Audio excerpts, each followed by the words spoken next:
Hello friends, मैं जय आपका स्वागत करता हूं आपके अपने चैनल विशेष ज्ञान में। फ्रेंड्स, आज की इस वीडियो में मैं टैली प्राइम में आप सभी की जो कई प्रॉब्लम्स आ रही थी मेरे सामने वो मैं एक एक करके सॉल्व करूंगा।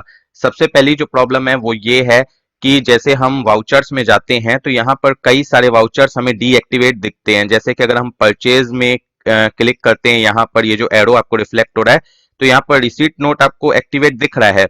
ये क्योंकि मैंने खुद से किया है, लेकिन परचेज ऑर्डर आपको डीएक्टिवेट दिख रहा है। इसी तरीके से अगर मैं जर्नल वॉचर में बात करूं तो यहाँ तो मैंने एक्टिवेट कर दिया है। रिसीट वॉचर में आप देख सकते हैं क्रेडिट नोट, रिजेक्शन इन, ये सारे डीएक्टिवेट है। तो इसे टेली प्राइम में कैसे एक्टिवेट किया जा सकता है, तो इसके लिए आपको जाना होगा क्रिएट में, सॉरी अल्टर में आपको जाना होगा। क्रिएट मैंने गलत बोल दिया, अल्टर में जाना होगा और यहाँ पर आपको वाउचर टाइप में जाना होगा। मानकर चलिए आपको क्रेडिट नोट को एक्टिवेट करना है वाउचर्स के अंदर, तो आपको यहाँ पर क्रेडिट नोट वाउचर को चूज करना होगा और यहाँ पर एक ऑप्शन मिलेगा एक्टिवेट दिस वाउचर टाइप, इसे यस कर देंगे और इसे कंट्रोल इसे एक्सेप्ट कर देंगे। उसके बाद क्या होगा कि जब आप वाउचर्स में जाएंगे तो यहाँ पर जब आप देखेंगे इसमें रिसीट में, तो यहाँ पर देखिए क्रेडिट नोट एक्टिवेट हो गया। इसी तरीके से जो वाउचर आपको चाहिए उसे आपको मैनुअली एक्टिवेट करना पड़ेगा। पहली सॉल्यूशन ये है जिनका ये क्वेश्चन था। अब सेकेंड प्रॉब्लम क्या है मेरे व्यूअर की, वो ये है कि जैसे हम लोग सेल्स इनवॉइस में यहाँ पर पार्टी नेम में कैश लेते हैं, उसके बाद यहाँ पर जो एक ये विंडो ओपन होगी तो यहाँ पर देखिए कि यहाँ पर हम अगर मानकर चलिए किसी बायर का नाम या एड्रेस टाइप करना चाहते हैं तो हम यहाँ पर कर लेते थे, जैसे टैली ईआरपी 9 में करते थे। तो मानकर चलिए मैं यहाँ पर रजत करता हूँ, ठीक है, ये मैंने कर दिया। इसके बाद यहाँ पर मुझे मानकर चलिए मैंने कोई भी एक एड्रेस डाल दी, इस तरीके से मैं ये डेमो एड्रेस डाल रहा हूँ, आपने डाल दी। अब उनका ये प्रॉब्लम था कि ये जो है ना इनवॉइस में प्रिंट नहीं होती है। तो देखिए मैं आपको दिखाता हूँ करके एक यहाँ पर एंट्री कि इनवॉइस में प्रिंट होगी।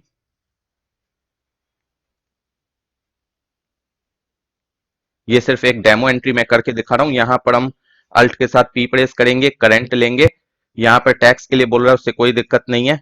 अब यहाँ कॉन्फ़िग में आएंगे और यहाँ पर हमें क्या करना है, एक दो सेटिंग्स हैं उसे आपको एक्टिवेट या डीएक्टिवेट करना है। उसके बाद आपको सारी चीजें रिफ्लेक्ट होगी।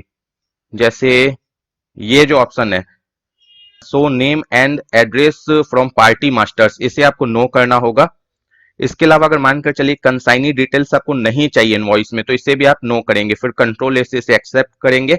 उसके बाद क्या है कि अगर आप प्रीव्यू देखेंगे तो आप देख सकते हैं यहाँ पर आपको बायर नेम में जो मैंने टाइप किया है नाम और एड्रेस वो आपको रिफ्लेक्ट हो रहा है। तो ये भी एक प्रॉब्लम सॉल्व हो गई जिनकी भी ये प्रॉब्लम थी। अब इसके अलावा जैसे परचेज वाउचर में बाई डिफॉल्ट जब आप टैली प्राइम में आएंगे तो यहाँ पर सप्लायर इनवॉइस नंबर और डेट नहीं आती है। वो आपको यहाँ पर जो ऑप्शंस है ना, जैसे आपको यहाँ पर मोर डिटेल्स है, यहाँ से आप ला सकते हैं। लेकिन अगर मानकर चलिए आपको ये चीज चाहिए यहाँ पर परचेज वाउचर में, तो इसके लिए आपको कॉन्फ़िग यानी F12 में जाना होगा और यहाँ पर एक ऑप्शन है जिसे आप एक्टिवेट करेंगे तो वो आपको रिफ्लेक्ट होगी। ये देखिए प्रोवाइड सप्लायर इनवॉइस डिटेल्स, है ना। इसे अगर मैं मानकर चलिए नो कर देता हूं और कंट्रोल ऐसे एक्सेप्ट कर देता हूं तो वो डिटेल यहां से हट गई। उसे एक्टिवेट करने के बाद आपको परचेज वाउचर में वो डिटेल रिफ्लेक्ट होगी। ये तीसरी प्रॉब्लम थी, ये भी सॉल्व हो गई फ्रेंड्स आपकी। इसके अलावा फ्रेंड्स मेरे एक व्यूअर का ये क्वेश्चन था कि टैली प्राइम में क्या किसी एंट्री को हम हाइड और अनहाइड कर सकते हैं जैसे टैली ईआरपी 9 में करते थे। तो देखिए उसके लिए क्या कर सकते हैं आप, डे बुक में जैसे अभी मैं हूं, यहाँ पर अगर मुझे किसी एंट्री को हाइड या अनहाइड करना है तो जिस एंट्री को करना है उस पर मैंने सेलेक्ट करके रखा हुआ है। जैसे फर्स्ट एंट्री सेलेक्ट है, अब मैं यहाँ पर क्या करूंगा, कंट्रोल के साथ आर प्रेस करूंगा, ये एंट्री मेरी हाइड हो गई। अब फिर मैं क्या करूंगा, कंट्रोल के साथ यू प्रेस करूंगा तो ये एंट्री मेरी वापस से अनहाइड हो गई। तो यहाँ पर कंट्रोल के साथ ये सारे काम आपको करने होंगे फ्रेंड्स। उसके अलावा जो एक प्रॉब्लम आ रही थी मेरे व्यूअर की, उनकी जो प्रॉब्लम है वो कॉमन प्रॉब्लम है, वो टैली प्राइम से रिलेटेड नहीं है, लेकिन उसका भी सॉल्यूशन मैं इस वीडियो में देता हूं। देखिए उनका कहना ये था कि जब हम लोग जैसे परचेस करते हैं तो कई बार क्या होता है कि एक ही गुड्स हम लोग 2-4 दिन या महीने भर के डिफरेंस में जब परचेस करते हैं तो उसके रेट डिफर हो जाते हैं। जैसे मानकर चलिए आज मैंने एक माउस परचेस किया 100 रुपए में और यही माउस अगर मैं 10 दिन बाद परचेस करता हूँ तो 150 में परचेस करता हूँ। तो उनका ये कहना था कि अगर हम ट्रैक कर पाए इसे टैली में सेल करते टाइम कि अभी जो मैं सेल कर रहा हूँ 100 रुपए वाला माउस सेल कर रहा हूँ कि 150 रुपए वाला माउस सेल कर रहा हूँ, तो ये हम कैसे कर सकते हैं। तो देखिए फ्रेंड्स, जिस प्रोडक्ट में एमआरपी होती है उसमें तो आपको दिक्कत नहीं होती, उसमें तो आपकी जो प्रोडक्ट पे एमआरपी होती है वो देखकर आप उसके हिसाब से बिलिंग कर लेते हैं टैली के अंदर। या जिस प्रोडक्ट में आपको बैच डिटेल्स होती है, एक्सपायरी डेट वगैरह होती है, तो उसकी प्रॉपर डिटेल्स आप टैली में डाल देते हैं, उसमें भी आपको दिक्कत नहीं होती है। लेकिन वैसे प्रोडक्ट जिसमें आपको एमआरपी नहीं होती है, तो उस केस में क्या होता है कि जब हम लोग सेल करते हैं जिसमें हमारे पास कम रेट के भी माल होते हैं और हाई रेट के भी माल होते हैं, तो उसे जब हम सेल करते हैं तो कई कंज्यूमर तो क्या करते हैं, जो अभी लेटेस्ट प्राइस चल रहा होता है उसके हिसाब से सेल करते हैं। लेकिन कई लोग कैसे सेल करते हैं, जो माल जिस रेट में परचेज है उसके हिसाब से सेल करना चाहते हैं, ताकि उनके कस्टमर भी नहीं छूटे। तो उस केस में वो लोग चाहते हैं कि हम ट्रैक कर पाए अपनी प्राइस को कि कितना माल किस रुपए का पड़ा हुआ है। तो वो आप टैली में कैसे कर सकते हैं, तो उसके लिए जो एक ऑप्शन मैं बताऊंगा वो प्रॉपर ऑप्शन नहीं है, लेकिन उसका यूज करके आप इस काम को बहुत आसान कर सकते हैं टैली में। तो आपको क्या करना होगा, सबसे पहले आपको यहाँ पर फीचर में जाना होगा। फीचर में चले जाएंगे, यहाँ पर आपको ये जो है ना इनेबल बैच, इसे आपको एक्टिवेट करना होगा। और ये जो maintain expiry date for batch वगैरह है, इसे आप अगर डीएक्टिवेट रखते हैं तो भी दिक्कत नहीं है, लेकिन ये जो आपको ऑप्शन मिल रहा है इनेबल बैच, इसे आपको एक्टिवेट करना पड़ेगा। इसके बाद आपको क्या करना है, जो भी आप आइटम्स बनाएंगे, जैसे मैं मानकर चलिए अल्टर में जा रहा हूं, यहां पर देखिए जो भी मैंने आइटम्स बनाए होंगे उसके अंदर मुझे वो ऑप्शन को एक्टिवेट करना है। यहां पर देखिए ये जो मेंटेन इन बैच है, इसे मैंने यस किया हुआ है। यहाँ पर क्योंकि इस प्रोडक्ट में मेरी कोई मैन्युफैक्चरिंग डेट नहीं है, एक्सपायरी डेट नहीं है, इसलिए मैंने इसे डीएक्टिवेट रखा हुआ। अगर आपके प्रोडक्ट में है तो आप इसे भी एक्टिवेट कर सकते हैं। बैच को यस कर लेंगे। अभी ये इसलिए वहां नहीं जा रहा है क्योंकि मैंने ऑलरेडी यस करके इसके हिसाब से एंट्री कर रखी है, इसीलिए यहाँ पर उस ऑप्शन को सेलेक्ट करने नहीं दिया जा रहा है। आप जब फ्रेश करेंगे तो आपको दिया जाएगा।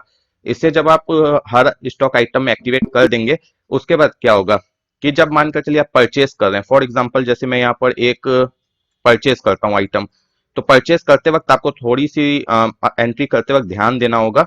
जैसे मानकर चलिए मैं ये जीन्स परचेस कर रहा हूँ।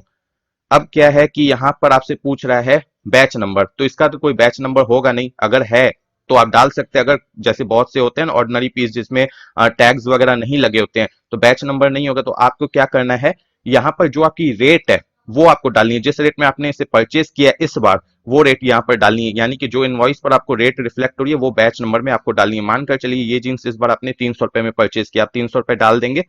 उसके बाद यहाँ पर क्वांटिटी डालेंगे। उसके बाद यहां पर भी क्योंकि आपने 300 में परचेस किया तो रेट में भी 300 ही आएगा। आपने इस तरीके से डाल दी, ठीक है। अब यहां पर क्या करना है मैं आपको दिखाता हूं कि इसको कैसे आप ट्रैक कर सकते हैं। अब जब आप सेल करेंगे ना, सेल करेंगे तो उस टाइम पर आपको ये जो आप परचेस के टाइम बैच नंबर वगैरह डाल के रखेंगे, तो उससे क्या फायदा होगा कि सेल करते वक्त आपको पता चलेगा कि आप कौन सी जीन्स सेल करना चाहते हैं। यहाँ पर मानकर चलिए ये जीन्स मैं सेल करना चाहता हूं, तो यहाँ पर अब आपसे पूछ रहा है कि जो आपकी कौन सी रेट की जीन्स है जो आप सेल करना चाहते हैं। यहाँ पर आपको क्वांटिटी भी बता रहा है, 100 रुपए वाली 10 पीस है, 200 वाली 10 पीस है, 300 वाली 10 पीस है। अब आप क्या है कि जो आप सेल करना चाहते हैं आप अपने हिसाब से उसका रेट रख सकते हैं। मानकर चलिए कोई कंज्यूमर आया जो कि मतलब बल्क में आपसे माल उठा रहा है, तो उस केस में क्या है कि अगर मानकर चलिए मैं जानता हूं कि मेरे पास 10 पीस 100 रुपए वाली पड़ी है, तो मैं चाहूं तो उसे दे सकता हूँ ये 100 रुपए वाली। मानकर चलिए 10 पीस देना चाहता हूँ 150 रुपए में। अगर मैं वही 200 या 300 की रेट वाली लेता तो मुझे लॉस हो जाता। अब क्या है कि मैंने 150 वाली दी, मुझे पता चल गया कि मुझे 50 रुपए की बेनिफिट हो चुकी है। तो इस तरीके से फ्रेंड्स आप ट्रैक कर सकते हैं एंट्री टाइम। तो इसके लिए आपको बैच का जो ऑप्शन है उसे एक्टिवेट करना होगा। तो क्या है कि फ्रेंड्स आप बहुत ही अच्छे तरीके से अगर आप इस तरीके के अकाउंटिंग या इन्वॉइसिंग करते हैं तो आप अच्छे से कर पाएंगे। अगर आपको ये चीज अगर आपको इसकी रिपोर्टिंग देखनी है कि कितनी पीसेस किस बैच में बची हुई है, यानी कितनी पीसेस किस रेट की बची हुई है, तो वो आप डिस्प्ले में जाएंगे। डिस्प्ले में जाने के बाद इन्वेंट्री बुक्स में जाएंगे और यहाँ पर बैच में जाएंगे और यहाँ पर जैसे जो प्रोडक्ट है उसे सेलेक्ट कर लेंगे, फिर उसका रेट सेलेक्ट करेंगे। क्योंकि यहाँ पर हमने रेट डाला हुआ है इस केस में, तो रेट मानकर चलिए मैं 200 रुपए वाली देखना चाहता हूँ कि मेरे पास कितनी जीन्स अभी पड़ी हुई है। तो 10 पीस इन्वर्ट हुई थी यानी परचेज हुई थी, सेल अभी तक एक भी नहीं हुई है, ठीक है। इसी तरीके से 300 वाली मेरे पास कितनी है, ये भी 10 पीस है।